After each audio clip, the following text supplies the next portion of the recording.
Price the lord. ದೇವರಿಗೆ ಸ್ತೋತ್ರವಾಗಿರಲಿ.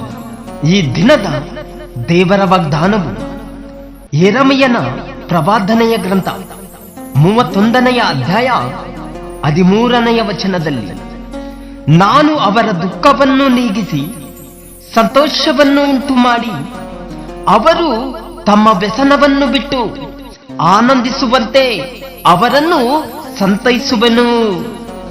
Amen.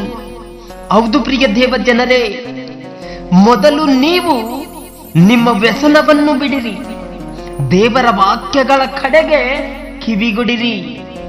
ಆತನು ಹೇಳುವ ಹಾಗೆ ನಿಮ್ಮ ದುಃಖವನ್ನು ನೀಗಿಸಿ ಸಂತೋಷವನ್ನು ಉಂಟು ಮಾಡುತ್ತಾನೆ ಎಂದು ಈ ದಿನ ವಾಗ್ದಾನ ಮಾಡಿದ್ದಾನೆ. ಪ್ರಿಯ ಸಹೋದರನೇ, ಪ್ರಿಯ ಸಹೋದರಿಯೇ, ಆತನು ಹೇಳುವ ಮಾತುಗಳನ್ನು ನಂಬಿ ನಿಮ್ಮ ಹೃದಯದೊಳಗೆ ನೀವು ಬರೆದುಕೊಳ್ಳುವುದಾದರೆ, ಆತನ ಮೇಲೆ ಭರವಸೆಯನ್ನು ಇಟ್ಟು ನೀವು ಆತನಲ್ಲೇ ಕಾಲ ಕಳೆಯುವುದಾದರೆ, ಆತನು ಈ ದಿನವೂ ನಿಮ್ಮಲ್ಲಿ ಮಾಡುವ ಕಾರ್ಯವು ಎಂಥದ್ದು ಎಂದು ತಿಳಿದುಕೊಳ್ಳಿರಿ.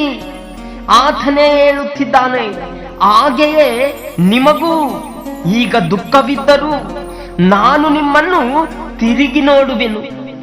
ಆಗ ನಿಮ್ಮ ಹೃದಯಕ್ಕೆ ಆನಂದವಾಗುವುದು ಮತ್ತು ನಿಮ್ಮ ಆನಂದವನ್ನು ಯಾರು ನಿಮ್ಮಿಂದ ತೆಗೆಯುವುದಿಲ್ಲ ಎಂದು ನುಡಿದಿದ್ದಾನೆ.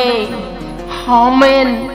ಹೌದು ಪ್ರಿಯ ದೇವ ಜನರೇ, ಇವತ್ತು ನಿಮಗೆ ದುಃಖವಿರಬಹುದು, ವ್ಯಸನವಿರಬಹುದು, ಅನೇಕ ಬಾಧೆಗಳು ನಿಮ್ಮನ್ನು ಮುತ್ತಿಕೊಂಡಿರಬಹುದು.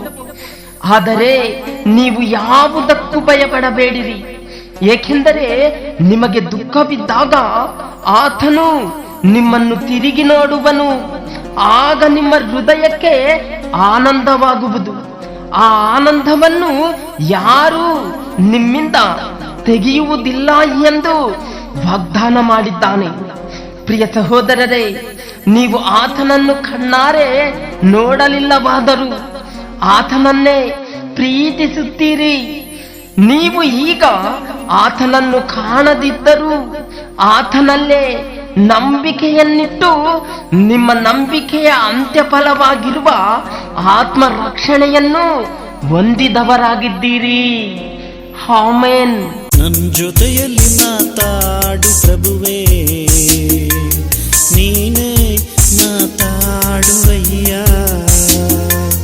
ನೀನು ನುಡಿದರೆ ನನಗೆ ಮೇಲಯ್ಯ, ನಿನ್ನ ದರ್ಶನವೇ ನನಗೆ ಸಾಕಯ್ಯ.